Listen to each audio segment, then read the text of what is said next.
남들도 다 세상 따라가고 남들도 다 즐기면서 살고 남들도 다 성공 위해서 사는데 꼭 나만 이렇게 살아야 됩니까?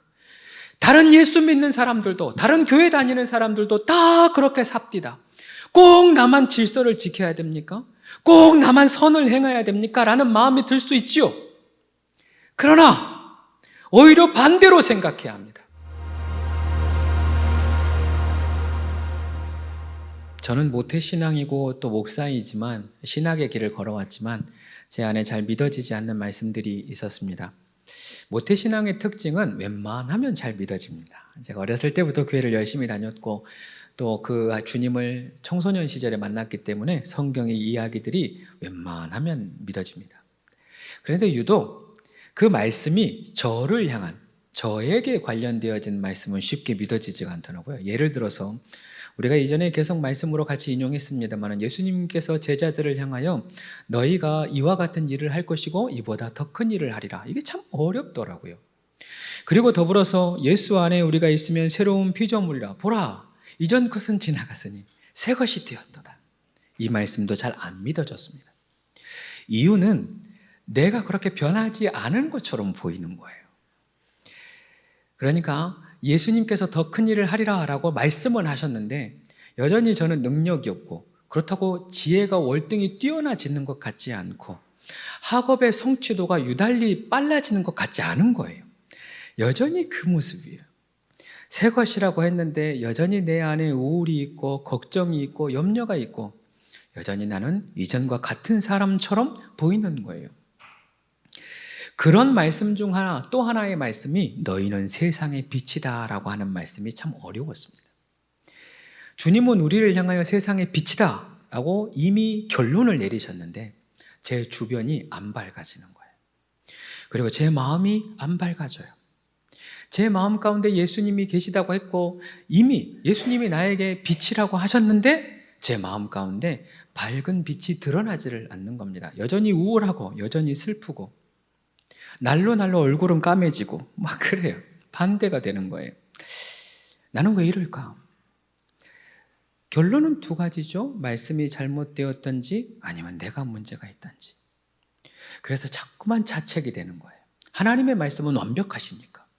자꾸만 나 스스로 뭔가 잘못되었다. 내가 뭔가 잘 못하고 있구나. 내가 이렇게 살아서는 안 되는데 라는 마음이 계속해서 몰려 들어왔습니다. 그러다 오늘 말씀이 저에게 깨달음을 주었습니다. 오늘 성경은 우리가 주 안에서 빛이다 라고 얘기합니다. 그동안 저는 제가 제 자신이 빛으로 살아야 하는 줄 알았어요. 예수님이 나한테 빛이라고 하셨으니까. 이것을 빛인 줄 믿고 그냥 내가 살아야 되는 줄로만 알았어요. 그런데 그렇지 않고 주님의 말씀은 주님 안에 있을 때, 주 안에 있을 때 내가 빛이라는 것입니다. 다시 말해 빛이신 주님 안에 내가 거할 때 나도 빛이 된다는 거예요. 여러분 생각해 보세요. 금방 이해가 되고 금방 납득이 됩니다. 요한복음 1장을 펼치면 예수님이 빛으로 이 땅 가운데 오셨다라고 말씀하시죠. 그리고 요한복음 8장에 이르러서는 예수님이 자신을 가리켜 나는 세상의 빛이다라고 자신을 소개합니다. 그렇습니다. 예수님 그 자체가 빛입니다. 빛이신 예수님이 내 안에 오니까 내가 빛이 되는 것이고 빛이신 예수님이 내 안에 계시니까 그 빛을 내가 담게 되는 거죠. 그 빛이 내 안에 들어오면 내 안에 어둠이 물러가고 그 빛이 내 안에 들어오면 내 안에 상처도 치유되고 내 안에 슬픔도 어두움도 근심도 염려도 불안도 떠나가게 된다는 것입니다. 할렐루야. 물론 여러분이 안 믿어지는 눈치이기는 해요. 나도 해봤는데 잘 안 되더라 그런 눈빛이에요 지금. 그런데 이것은 신비입니다. 여기 병원 다니시는 분이 있으니까 제 말을 좀 이해하실 수 있어요. 저는 물리치료실에서 붉은 빛이 나는 그 광선이 내리쬐는데 제 몸이 낫는 것을 못 믿겠더라고요. 무슨 원리인지 잘 모르겠어요. 그래서 실제로 찾아봤어요. 인터넷에서. 이게 뭔가, 이걸 뭐라고 하나, 원적외 선, 들어봤나 모르겠습니다, 여러분. 원적외 선이라고 하더라고요. 이것을 계속해서 비추면 내 몸에 치유가 일어난대요. 근육이 이완되고 혈액순환이 빨라지면서 조금은 어깨 결림과 근육통이 사라진다고 하던데 맞습니까? 그런데 이것이 저에게 처음에는 안 믿어졌어요. 이해도 안 됐어요. 그 간호사분들이 이것을 설명을 잘 해줬으면 아마 납득이 됐을 것 같아. 그런데 간호사님들도 저에게 그렇게 친절하게 얘기하지 않았어요.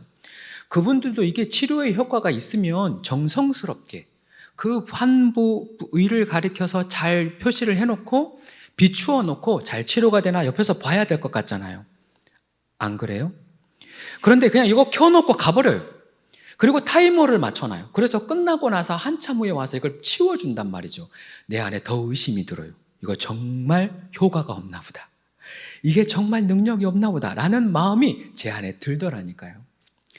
그런데 이것을 꾸준하게 하면 실제로 치료가 됩니다. 얼마 전에 교통사고를 당한 집사님이, 우리 교회 집사님은 아니신데 다행히 크게 안 다치셨어요. 그래서 물리치료만으로도 잘 회복이 되셨는데 본인도 그게 안 믿어졌대요. 그 빨간 광선이 안 믿어졌는데 매일매일 가서 치료를 받다 보니까 실제로 그 치료가 되더라는 거예요. 꾸준하게 되니까 실제로 되더라는 거예요. 내가 그것이 안 믿어져도, 그것이 이해되지 않아도 상관이 없습니다. 그 능력은 분명히 나타납니다.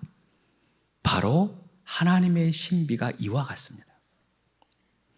하나님은 치유의 빛입니다. 하나님은 어둠을 비추는 빛입니다. 내 마음이 어둡고 내 마음 가운데 상심이 있고 답답하고 때로는 슬프고 때로는 아프고 때로는 연약함이 있다 할지라도 이 빛 되신 주님이 내 안에 오시면, 빛 되신 주님이 나를 비추기 시작하면, 빛 되신 주님이 내 마음을 비추시기 시작하면 내 안에 회복이 일어납니다. 그 빛으로 인하여 치유가 일어납니다. 그 빛으로 인하여서 내 안에 어둠은 물러가고 진정 주님으로, 주님의 빛으로 충만하게 되는 것입니다. 할렐루야. 역시나 안 믿어줘도 괜찮아요. 이건 진짜 신비해요. 나도 물리치료할 때 안 믿었다니까요. 그런데 예수님을 빛으로 받아들이고 빛이시라는 예수님 말씀 그대로를 믿고 우리 주님 안에 날마다 거할 때, 주님 안에 날마다 찾아갈 때, 그렇게 주님 안에 날마다 거할 때 우리는 내 안이, 내 속사람이, 내 영이, 내 마음이 깨끗하고 거룩하고 온전하여지고 회복되는 줄을 믿으시기 바랍니다. 특별히 성경은 주님이 말씀이요 말씀이 빛이라고 말씀하셨습니다. 그 말인즉슨 우리가 말씀을 먹을 때, 말씀을 취할 때, 말씀을 읽고 말씀 안에 거할 때 마찬가지로 내 마음의 두려움이 사라지는 거예요. 여러분이 그것을 경험하고 있지 않습니까? 말씀을 읽어가면서, 말씀을 통독해가면서 제일 먼저 드는 것은 우리 마음의 확신이에요. 그냥 믿음이 생기는 거예요. 하나님 살아계시다. 말씀은 하나님이시다. 말씀은 능력이 있다. 그렇게 믿어짐과 동시에 내 마음 가운데 두려움이 사라지는 거예요. 내 마음의 근심이 사라져요. 말씀이 빛이니까. 할렐루야. 즉 말씀은 우리의 길을 인도하실 뿐만 아니라 그 자체로 어둠을 몰아내는 것입니다. 그 자체로 우리 안에 회복과 치유와 담대함을 더하여 주시는 것입니다. 할렐루야. 얼마나 아름답습니까? 얼마나 놀랍습니까? 그래서 여러분들에게 권면드립니다. 말씀이 빛이니 그 말씀 가운데 날마다 들어가시기를 축복합니다. 주님이 빛이시니 주님 안에 날마다 거하시기를 축복합니다. 내 안에 예수님이 날마다 거하실 수 있도록 말씀을 날마다 먹으시고 말씀을 채워가시기를 바랍니다. 그 빛으로 말미암아 우리도 회복의 은혜, 치유의 은혜, 온전하여지는 은혜가 있을 줄로 믿습니다. 자, 그렇다면 그 빛은 우리 삶을 어떻게 바꾸어 놓을까요? 오늘 성경을 보니까 본문 말씀에 그 빛의 열매가 있다라고 말씀합니다. 빛의 열매는 선함과 의로움과 진실함이랍니다. 선함, 착함, 의로움, 진실함. 그러니까 주님이 내 안에 계실 때, 그 빛이 내 안에 비추어지기 시작할 때 누군가에게 선을 행할 수 있으며 거짓을 말하지 않게 되어지고 또한 불의를 행하지 않게 된다는 것입니다. 일 또한 결단으로 사는 것이 아닙니다. 그저 착하게 살아봐야지, 선하게 살아봐야지, 결단으로 되어지는 것이 아닙니다. 예수님이 내 안에 거하시고 예수님이 내 안에 함께 하심으로 말미암아 내 안에 악을 보여주시고 거짓을 물러가게 하시고 불의를 행하지 않게 하시는 것입니다. 다시 말씀드립니다. 그 전에는 내가 나도 모르게 죄를 짓고 나도 모르게 거짓말을 했습니다. 그런데 예수님으로 인하여서 예수님이 내 안에 충만하시고 내 곁에 거하시는 것이 내가 깨달아짐으로 말미암아 나도 죄가 죄인 줄 알고 거짓이 거짓인 줄 알고 불의가 불인 줄 알고 거절하고 거부하게 된다. 주님의 빛으로 나아가게 된다라는 것입니다. 얼마 전에 있었던 일입니다. 저희 집에서 교회를 찾아오려면 여기 운정역 뒤편 고가 밑에서 유턴을 한번 해야 됩니다. 원래 그 공간이 유턴을 하면 안 되는 곳이에요. 그런데 사람들이 가다 보니까 다 거기서 유턴을 하더라고요. 그래서 저도 의심하지 않고 항상 유턴을 했습니다. 물론 팻말은 있어요. 유턴하지 마시오 라고 팻말은 되어 있는데 다 하길래 저도 그렇게 유턴을 하면서 교회를 왔어요. 그런데 어느 날 지난주였는가 봅니다. 제가 없고 아내와 아이가 요 시간이었나 봐요. 같이 교회를 오는데 마찬가지로 거기서 유턴을 했겠죠. 그런데 제 아이가 엄마에게 그렇대요. 엄마, 언제까지 우리가 불법 유턴을 해야 돼? 여기서 계속 불법 유턴하는 게 맞아? 라고 얘기했다는 거예요. 제 마음 가운데는 남들 다 하는데 뭐 어떠나, 남들 다 하는데 뭐 어떻나 라는 마음이 있었으나 우리 아이가 얘기하니까 부끄러운 거예요. 내 아이가 얘기했더니 이제 알겠는 거예요. 이것이 비단 아이의 이야기가 아니라 하나님이 저에게 주신 사인이라는 걸 알았어요. 예수님이 저에게 주신 사인이에요. 이것이 불의하다, 이것이 거짓이다, 이것이 불법이다 라는 마음을 주세요. 그래서 그 이후로 지금까지 계속 돌아서 우리 교회를 와요. 불법 유턴 안 하려고. 한 가지 부탁은 우리 교회 앞에 그 주황색 실선이 점선으로 빨리 바뀌었으면 좋겠습니다. 여기 시청 근무하시는 분들 제발 좀 도와줘 봐요. 거기서 자꾸 불법으로 들어오게 되어지는 게 조금 마음이 걸려요. 내 아이가 내 옆에서 있었지만 말하지 않았다면 몰랐겠죠. 예수님도 마찬가지입니다. 예수님이 나와 함께 하시는 것을 내가 잘 모르고 깨닫지 못하고 그냥 거부하고 살아갈 때는 모르겠지만 예수님이 빛으로 거하시는데, 예수님이 내 안에 충만히 거하셔서 빛으로 함께 하시는데 예수님이 우리 가운데 불의를 깨닫게 하십니다. 순간순간 이것이 잘못된 것인지를 깨닫게 하십니다. 그 깨달음과 동시에 우리도 행하면 되는 것이에요. 주님이 내 안에 계셔서 내 마음 가운데 계속 조명하시고 비춰주시어서 죄를 깨닫게 하시고 불의를 깨닫게 하시고 우리가 행하지 말아야 할 것을 깨닫게 하시는 것입니다. 우리 안에는 아까 제가 그랬던 것처럼 남들 다 그렇게 사는데 무슨 소용입니까? 괜찮지 않겠습니까? 남들도 다 세상 따라가고 남들도 다 즐기면서 살고 남들도 다 성공 위해서 사는데 꼭 나만 이렇게 살아야 됩니까? 다른 예수 믿는 사람들도, 다른 교회 다니는 사람들도 다 그렇게 삽디다. 꼭 나만 질서를 지켜야 됩니까? 꼭 나만 선을 행해야 됩니까? 라는 마음이 들 수 있지요. 그러나 오히려 반대로 생각해야 합니다. 다른 사람 다 맞다고 해도 주님이 아니라고 하면 아닌 거죠. 다른 사람들 모르고 지은 죄라고 해서 그 죄가 죄가 아닌 것은 아닙니다. 남들 다 그렇게 산다고 해서 그 죄가 죄가 아닌 것은 아닌 거죠. 더 심각한 문제는 우리가 잘 알듯이 죄의 삭은 사망이니까, 죽음이니까 이보다 무서운 일이 없는 걸 깨닫고 이제 우리가 알고 멀리해야 하는 거죠. 그럼에도 불구하고 이것은 율법주의로 살라고 하는 것이 아닙니다. 율법주의의 삶과 주님이 함께 하시는 빛의 열매가 다른 점이 있습니다. 율법주의의 삶은 하면 하는가 보다 하는데 안 하면 찝찝해요.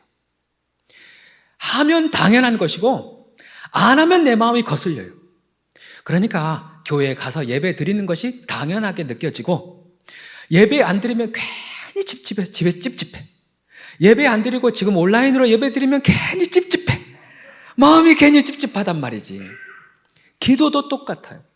기도도 율법주의로 하면, 기도하면 그냥 하는가 보다 되는 것이고, 율법주의다 보니까 안 하면 찝찝한 거예요. 안 하면 내 마음이 불편해요. 이게 율법주의적 신앙이에요. 내 마음이 뭔가 안 했을 때 찝찝한 것에 집중이 되어 있으면, 뭔가 안에서 내 마음이 불편한 것에 집중이 되어 있으면 율법주의 신앙이 되는 거예요. 그러면 주님께서 주시는 빛의 열매는 무엇인가? 그 행함으로 말미암아 내가 기뻐요. 그 행함으로 말미암아 내가 기뻐서 그 일을 더 하고 싶어져요. 그래서 주님이 주시는 열매의 기쁨, 주님이 주시는 행함의 순종함의 기쁨 때문에 그것을 더 하고 싶어지는 것이 빛의 열매의 행함입니다. 이것이 분명합니다. 극명하게 또 차이가 납니다. 여러분 그런 느낌 아시는가 모르겠어요. 이렇게 제가 이렇게 돌아서 오잖아요. 신호 지키려고. 신호를 지킬 때마다 주님 보고 계시죠? 제가 이렇게 하고 있습니다, 주님. 말씀을 통독할 때에도 주님 보고 계시죠? 내가 드디어 말씀을 읽습니다. 제가 얼마나 기쁜지 모르겠습니다. 그리고 자꾸 말씀을 읽게 되는 거예요. 말씀 읽는 시간을 빨리 해보고 싶은 거예요. 쓰레기가 있으면 쓰레기를 주우면서 주님, 내가 오늘 쓰레기 하나 주웠습니다. 스스로 대견하고 스스로 기쁘고 주님이 주시는 마음으로 너무 감사하고 주님이 기뻐할 걸 생각하니까 너무 좋은 거예요. 그래서 주님께서 주시는, 주님이 내 안에서 오셔서 열매 맺혀지는 그 열매, 빛의 선함과 불의를 행하지 않음과 또 거짓을 행하지 않는 것, 이것이 기쁨으로 다가오는 삶이 빛의 열매의 삶이라는 거예요. 사랑하는 여러분, 우리가 이 삶을 경험케 되기를 축복합니다. 이미 여러분 안에 그 경험들이 많이 있어요. 이제 그 경험을 따라 사는 거예요. 주님을 더욱 사랑하고 주님을 더욱 의지하고 주님이 주시는 기쁨을 쫓아서 그 빛의 삶을 쫓아서 살아가는 거예요. 그러면 우리의 삶이 진정 빛으로 살아가는 삶, 빛의 열매를 맺는 삶이 되는 것입니다. 우리의 삶이 빛의 삶이 되시기를 축복합니다. 자, 그렇다면 그렇게 우리의 삶 가운데에서 맺혀지는 그 열매를 어떻게 맺을 수 있을까? 조금 더 편안하게, 조금 더 쉽게 좀 설명이 안 될까? 이미 성경은 그 해답을 우리에게 알려주고 있습니다. 오늘 성경 10절 말씀에 주를 기쁘시게 할 것이 무엇인가 시험하여 보라, 이렇게 되어 있어요. 이 말씀의 핵심은 내 삶의 중심에 먼저 주님을 두는 것에서부터 시작됩니다. 이 핵심을 자꾸 잊어버리면 안 됩니다. 8절에서 우리가 보았듯이 우리는 주님 안에 있을 때 빛이 됩니다. 주님이 항상 우리와 함께 계시죠. 그러니까 주님의 중심된 삶을 먼저 살아야 되는 것입니다. 주를 기쁘시게 할 것 무엇인가 시험하라. 이 말씀의 핵심, 첫 번째는 주님을 먼저 생각하라는 겁니다. 저희 가족이 종종 식당, 외식을 갑니다. 그러면 아이들이 다 같이 있으면 이게 모아지지를 않아요. 저와 아내가 있으면 그저 하나를 정해서 가면 되는데 큰아이, 작은아이는 서로 취향이 달라요. 그래서 이번 방학 동안에는 아이 한 명씩을 데리고 가서 일부러 그 아이가 원하는 것을 물어봤어요. 뭘 원하나? 뭘 먹고 싶나? 그 아이가 원하는 것을 해보고 싶어서. 여러분도 마찬가지죠. 제가 신방을 가면 식사를 하는 가정도 있고 그렇지 않은 가정도 있지만 식사를 하는 가정들은 꼭 저에게 물어봐요. 목사님 뭐 좋아하십니까? 본인 마음대로 이미 정해놓은 게 있는데 꼭 나한테 물어봐요. 목사님, 나는 정해놓은 게 있지만 여하튼 목사님은 뭘 좋아하십니까? 물어봐요. 저는 뭐든지 잘 먹습니다. 이 자리를 빌어 말씀드립니다. 고민하지 말고 여러분 드시고 싶은 거 하면 됩니다. 그런데 물어본단 말이죠. 내가 아들이 있어도 자녀가 있어도 내 옆에 자녀가 있으면 물어보고, 목사님이 오신다고 하시면 목사님한테 물어봐요. 그런데 예수님이 여기에 계시잖아요? 안 계셔요? 주님이 여러분의 가정에 있잖아요? 여러분의 일터에 동행하시잖아요? 그런데 우리가 안 물어보는 거예요. 주님을 신경 쓰지 않아요. 목사님만 가도 뭐 드시고 싶으세요? 불편한 거 없으세요? 목사님 어디에 앉으시겠어요? 이렇게 물어보는데 하나님이 나와 함께 하시는데, 하나님이 우리와 함께 계시는데 신경을 쓰지 않아요. 그래서 성경은 우리를 향하여 하나님을 경외하라고 하는 거예요. 우리가 의식하지 못한 채 하나님을 경외하지 못하는 겁니다. 의식하지 못한 채 하나님이 없다고 생각하는 거예요. 주님은 우리와 함께 계십니다. 그래서 주님이 나와 함께하는 삶을 믿는다면 주님 중심의 삶, 예수님 중심의 삶, 그러니까 하나님께 언제나 묻고 하나님과 같이 대화하고 하나님과 함께하는 삶을 실제로 살아보아야 한다는 것입니다.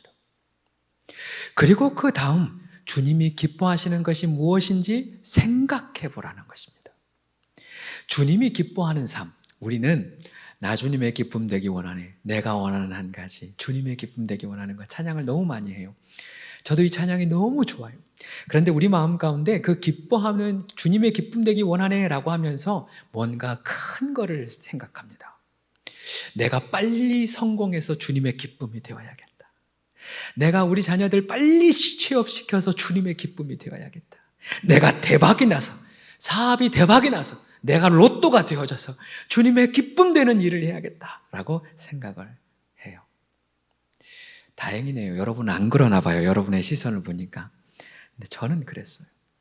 뭔가 큰 일을 해야 되는 줄 알았어요. 그런데 그렇지 않아요. 얼마 전에 우리가 서신의 말씀을 통해서 나누었지만 성경은 너희가 무엇을 하든지, 즉 먹든지 마시든지 무엇을 하든지 다 주님의 영광을 위해 하라라고 했어요.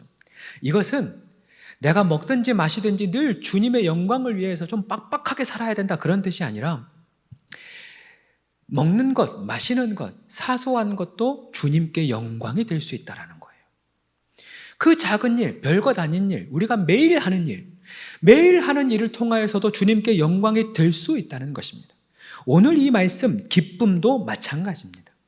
주님의 기쁨에 되는 삶, 주님이 기뻐하시는 것이 무엇일까라고 고민하고 생각하고 우리 안에 질문해 보는 것은 뭔가 위대하고 큰 것이 아니라 작은 일, 사소한 일, 완벽하지 않아도 주님이 기뻐하시지 않는 삶을 실제로 시도해보고 살아보는 것입니다.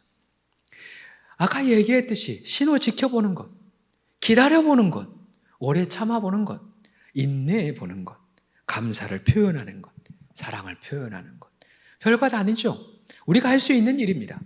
이것을 주님이 기뻐하시는 일로 알고 주님이 기뻐하신다면 이것을 시도하는 것입니다. 시작하는 것입니다. 그런데 처음에는 잘 되지 않습니다. 처음에는 이게 참 어색합니다. 아내와 남편 서로에게 사랑한다고, 미안하다고, 내가 방금 화내서 미안하다고 그 말하는 게 영 어색합니다. 우리 자녀들에게도 마찬가지고 회사에서도 마찬가지입니다. 회사에서, 일터에서 분명히 부딪히게 되어져 있죠. 그 일하면서 어려움이 분명히 있죠. 그럼에도 불구하고 격려하는 것, 축복하는 것, 내가 마음을 담아서 선물 하나 하는 것, 그게 쉽지 않아요. 어색해요. 그러나 해보자는 거예요.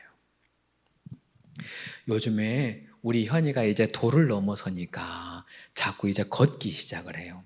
한 발자국, 두 발자국 걷기 시작해요. 얼마나 대견한지 몰라요. 여러분 생각해 보세요.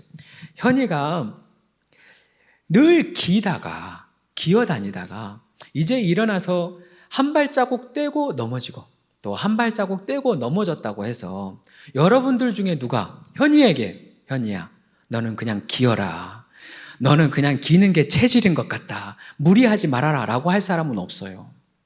기뻐해요. 우리 현이 걸었다, 이제 금방 뛰겠다, 훌쩍 자라겠다, 그러겠죠. 하나님이 우리를 바라보시면서 동일하게 역사하십니다. 동일하게 생각하시고 동일하게 응원하시는 거예요. 우리가 말씀 한 절 읽었더니 와, 이제 됐다, 우리 아들 이제 됐다, 우리 주님이 그러시는 거예요. 우리가 기도 한번 했더니 그 기도가 뭐 얼마나 하겠어요? 어설프겠죠. 그런데 주님이 우리 아들 기도하네, 우리 딸 기도하네, 내가 빨리 역사해줘야지, 내가 빨리 일해야지, 그렇게 반응해 주시는 거예요. 우리가 주님이 기뻐하시는 일을 할 때 우리 주님이 너무 기뻐하시는 거예요. 그래서 그 기쁨이 우리에게도 찾아오는 거예요. 그 주님이 기뻐하시니까, 내 안에 주님이 기뻐하시다 보니까 나도 그 기쁨이 물들기 시작하시는 것입니다. 사랑하는 여러분, 조금 어설퍼도 괜찮습니다. 이거 한 번 하다가 또 넘어지는 것 아닌가? 또 이렇게 하다가 또 실패하는 것 아닌가? 걱정하지 마십시오. 제가 매주일 이 이야기를 할 거예요. 목요일마다 이야기할 거예요. 그러면 또 하고 또 시도하고 또 시도하고 하는 거예요. 아이가 1000만 번 쓰러지고 걸어야 뛸 수 있대요. 우리도 마찬가지겠죠. 우리의 삶이 빛의 열매를 맺는 데까지는 1000만 번 실패해도 괜찮습니다. 우리 주님이 다시 일으키시고 다시 일으키시고 또 일으켜서 우리를 빛의 삶으로 이끌어 주실 줄 믿습니다. 말씀 정리합니다. 그렇습니다. 예수님은 빛이십니다. 말씀은 빛입니다. 우리가 주님이신 예수님 안에 들어가서, 빛 되신 주님 안에서 들어가서 주님으로 충만할 때 우리는 그 빛으로 치유됩니다. 그 빛으로 회복될 것입니다. 그 빛으로 충만하게 될 줄로 믿습니다. 뿐만 아니지요, 그 빛이 우리를 인도하실 겁니다. 그 빛이 우리를 가르쳐 주실 것입니다. 그 빛이 우리를 생각나게 하실 겁니다. 그 빛이 열매 맺게 할 것이고, 그 빛이 참된 기쁨으로 우리를 이끌 것입니다. 우리 모두가 주 안에 거하기를, 날마다 빛 되신 주님 안에 거하기를 축복합니다.